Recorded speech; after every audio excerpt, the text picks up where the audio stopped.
अस्सलाम वालेकुम जी। शफाकत अली वड़ैच साहब आज साढ़े कोल आए ने 90 DB यजमान तो कपाह दे विजिट वास्ते। जो साहब सारियां वैरायटियां देखियां ने तुसी, केड़ी वैरायटी तुहानू पसंद आई है ते कैसी लगी है साडी जी कपाह? अलहमदुलिल्लाह मैं तुहाडी FH 333 ਜਿਹੜੀ ਉਹ ਵੀ ਵੇਖੀ ਏ, हम्म, ਬਹੁਤ ਦਿਲ ਖੁਸ਼ ਹੈ ਵੇਖ ਕੇ। ਬਹੁਤ ਅੱਛੀ ਵੈਰਾਈਟੀ ਹੈ।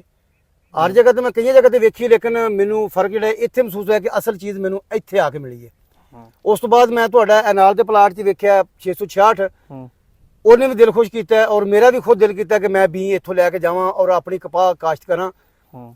ਤੇ ਚੋ ਸਾਹਿਬ ਤੁਹਾਡੇ ਕੋਲ ਕਿੰਨੇ ਏਕੜ ਦੀ ਫਾਰਮਿੰਗ ਹੈ ਉੱਥੇ? ਮੇਰੇ ਕੋਲ ਤਕਰੀਬਨ ਉੱਥੇ ਆਪਣੀ ਜ਼ਾਤੀ ਜਿਹੜੀ 6 ਏਕੜ ਦੀ ਹੈ, ਕੋਈ 6 ਏਕੜ ਮੈਂ ਠੇਕੇ ਲਈ ਹੈ। ਸਹੀ ਹੈ, ਸਹੀ ਹੈ।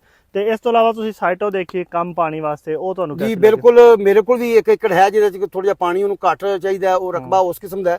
ਔਰ ਮੇਰਾ ਮੈਂ ਤੁਹਾਨੂੰ ਉਦੋਂ ਹੀ ਦੱਸਿਆ ਕਿ ਮੇਰਾ ਦਿਲ ਕਰ ਰਿਹਾ ਕਿ ਮੈਂ ਇਹ ਏਕੜ ਜਿਹੜਾ ਉੱਥੇ ਮੈਂ ਇਹਨੂੰ ਲਾਵਾਂ, ਕਿਉਂਕਿ ਪਾਣੀ ਦੀ ਬਹੁਤ ਘੱਟ ਰਹਿੰਦਾ ਉਹ, ਤੇ ਕਮਾਲ ਵਜ਼ਨ ਕਮਾਲ ਉਹਦਾ ਵੇਖਿਆ ਮੈਂ ਟਿੰਡੇ ਨਾਲ ਲੱਗੇ ਜਿਹੜੀਆਂ।